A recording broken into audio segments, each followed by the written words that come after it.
On passe même des trucs traditionnels à l'Institut français et ce n'est pas rien que la culture française. On peut lire, on peut tout faire, c'est-à-dire connaître l'actualité, connaître ce qui se passe dans le monde par l'Institut français.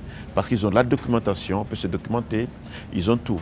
On peut même venir ici, quand vous passez, il suffit de jeter un coup d'œil, vous allez voir que l'activité de l'Institut français est beaucoup programmée, où on peut trouver de tout, de la culture. Il y a des vedettes qui passent ici. Il faudrait qu'on dise aux gens qu'ils peuvent venir. Ils peuvent venir. Par exemple, il y a la cafette, il y a la bibliothèque, il y a le petit Méliès, le grand Méliès, bon, il y a tout. Ils peuvent venir voir.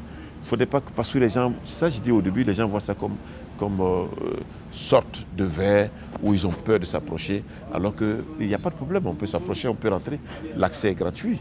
Et j'invite tous les parents burkinabés à inscrire les enfants à l'Institut français parce qu'ils vont beaucoup apprendre. Il y a la documentation.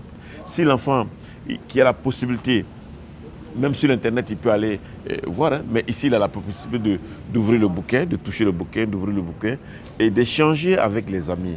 Il peut se faire des amis directement ici. Donc je crois que c'est bon que les enfants se retrouvent de temps en temps ici.